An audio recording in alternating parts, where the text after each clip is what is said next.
नमस्कार. आज आपण साधा वर्तमानकाळ सिंपल प्रेझेंट टेन्स मधील विधानवाचक होकार, प्रश्नवाचक होकार ही वाक्य इंग्रजीमध्ये कशी बोलायची ते शिकणार आहोत. ही, शी, इट असताना हॅज घ्यावे. आय, वी, यू, दे व अनेक वचनी नामे असल्यास हॅव घ्यावे. हॅव आणि हॅज या दोघांचा अर्थ सारखाच आहे. हॅव म्हणजे ला आहे, च्या जवळ आहे. आय हॅव मला आहे, माझ्याजवळ आहे. हॅव आय मला आहे का, माझ्याजवळ आहे का. यू हॅव तुला आहे, तुझ्याजवळ आहे. हॅव यू तुला आहे का, तुझ्याजवळ आहे का. ही हॅज त्याला आहे, त्याच्याजवळ आहे. हॅज ही त्याला आहे का, त्याच्याजवळ आहे का. शी हॅज तिला आहे, तिच्याजवळ आहे. हॅज शी तिला आहे का, तिच्याजवळ आहे का. इट हॅज त्याला आहे, त्याच्याजवळ आहे.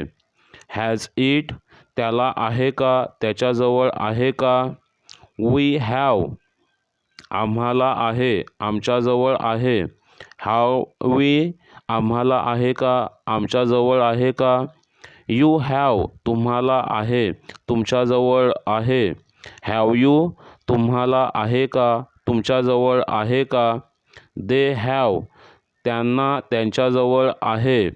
हॅव दे त्यांना आहे का, त्यांच्याजवळ आहे का. माझ्याजवळ कार आहे. आय हॅव अ कार माझ्याजवळ कार आहे का. हॅव आय अ कार आमच्याजवळ सायकल आहे. वी हॅव अ बायसिकल आमच्याजवळ सायकल आहे का. हॅव वी ए बायसिकल तुमच्याजवळ वर्तमानपत्र आहे. यू हॅव अ न्यूजपेपर तुमच्याजवळ वर्तमानपत्र आहे का. हॅव यू अ न्यूजपेपर त्याला 2 भाऊ आहेत. ही हॅज 2 ब्रदर्स त्याला 2 भाऊ आहेत का. Has he 2 brothers. मोनिकाजवळ फुले आहेत. मोनिका हॅज फ्लावर्स मोनिकाजवळ फुले आहेत का. Has Monika flowers. त्यांच्याजवळ 500 रुपये आहेत. दे हॅव 500 रुपीज त्यांच्याजवळ 500 रुपये आहेत का. Have they 500 rupees. अशा प्रकारे इंग्रजी बोलण्याचा तुम्ही सराव करा. सरावासाठी काही वाक्य दिली आहेत, ती बनवून मला कमेंट करा.